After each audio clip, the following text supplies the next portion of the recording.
Bunda bo'y nisbati 1.65 dan yuqori va 8-sinfdagi baholaringiz juda ham yaxshi bo'lishi kerak, ya'ni uchmasligi kerak bo'ladi.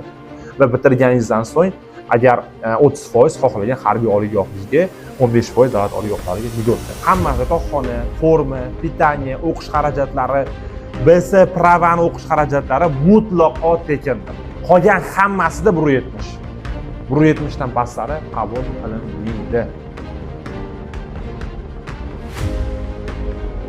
Xo'p, hurmatli 8-9-sinf abituriyentlari diqqatiga. Hozir ushbu videoyim, ushbu tushuntirishlarim bu aynan sizlar uchun. Xo'p, demak, hozirgi mavzuyimiz bu O'zbekiston Respublikasidagi 7 ta harbiy akademik litsey, ya'ni 5 ta Timur Beklar maktabi, 2 tasi harbiy akademik litsey haqida gaplashamiz. Xo'p, ularning qabul jarayonlari, umumiy tushunchalar berib boraman. Xo'p, birinchisi bu davlat xavfsizlik xizmatiga qarashli Yosh chegarachilar harbiy akademik litseyi va DXX Timur Beklar maktabi. Joylashgan mansab Yosh chegarachilar harbiy akademik litseyi bu Surxondaryo viloyati Termiz shahrida, DXX Timur Beklar maktabi bo'lsa Toshkent shahar Yunusobod tumanida joylashgan. Qabul jarayoni bir xil bo'lib o'tadi, ya'ni 5-sentyabrdan 5-oktyabrgacha onlayn tarzda yoki tuman litseyga DXX bo'limi orqali amalga oshiriladi. Bunda bo'y nisbati 1.65 dan yuqori va 8-sinfdagi baholaringiz juda ham yaxshi bo'lishi kerak, ya'ni uchmasligi kerak bo'ladi. Hop, bunda saralash imtihonlari va umumiy, masalan, imtihon fanlari haqida tushunchalar o'taman. Birinchisi saralashlarimiz.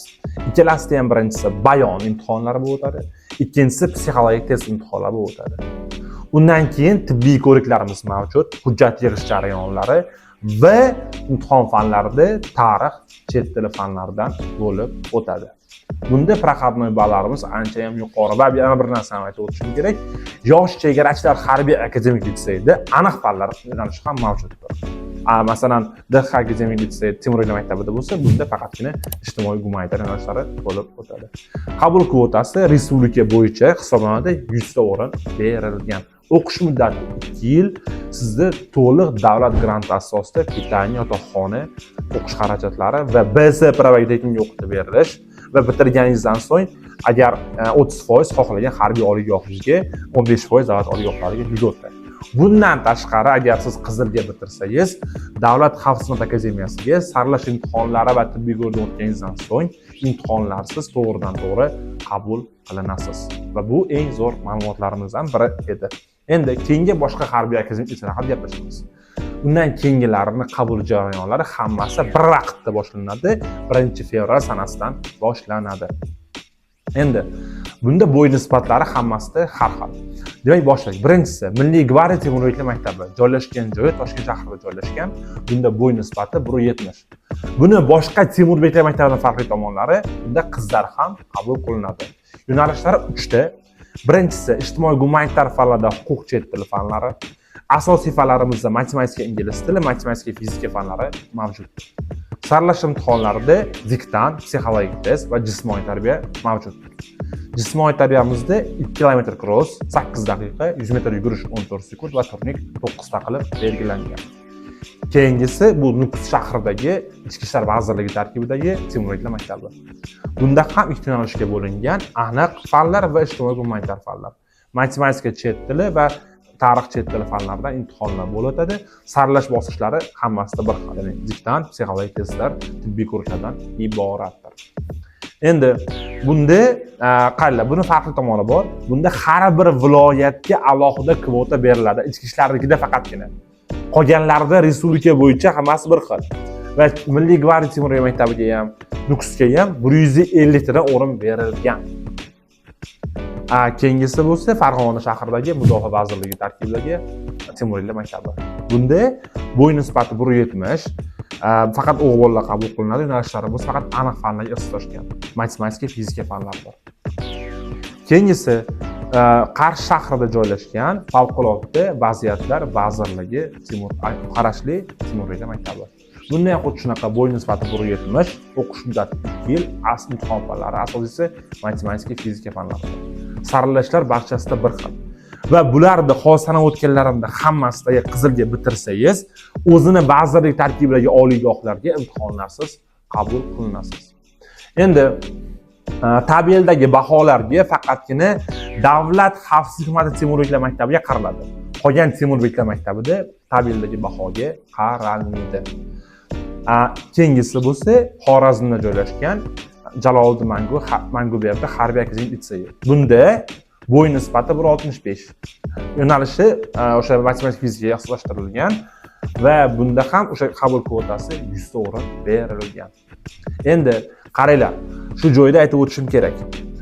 Yosh chegarachilar harbiy akademik litseyida va DXX Temurbeklar maktabidan tashqari qolgan hammasi, ya'ni Milliy gvardiya, Mudofaaning Temurbeklar maktabi, Favqulodda vaziyatlar vaziri Temurbeklar maktabi, Jaloliddin Manguberdining harbiy akademik litseyini qabul jarayonlari 1-fevral sanasidan boshlanadi, 1-aprel sanasigacha bo'lib o'tadi. Bunda tuman mudofaa ishlari, ya'ni voyinkomat orqali topshiriladi hujjatlar.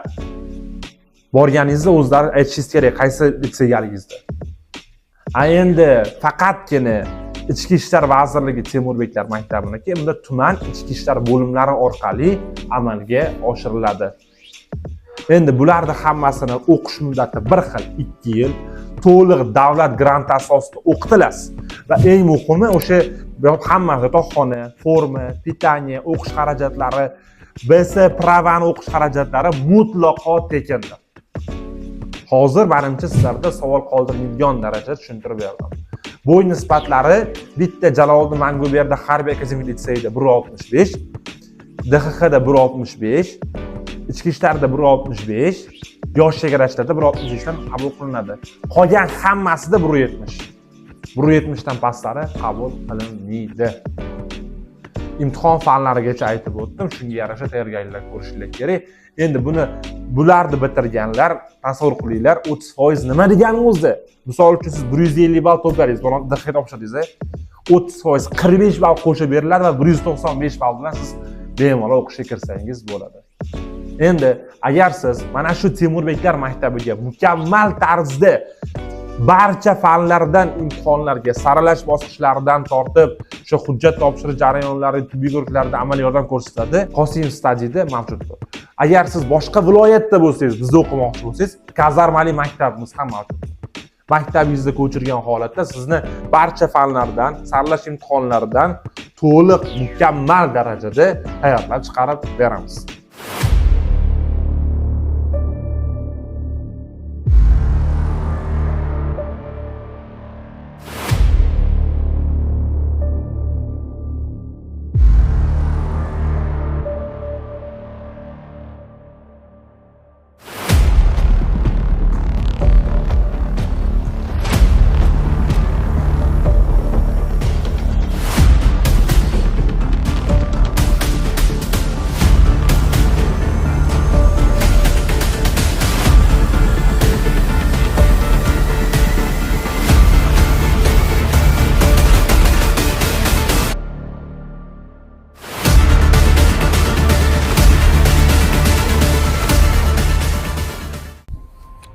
Demak, bu DXX akademiyasining qabul nizomi.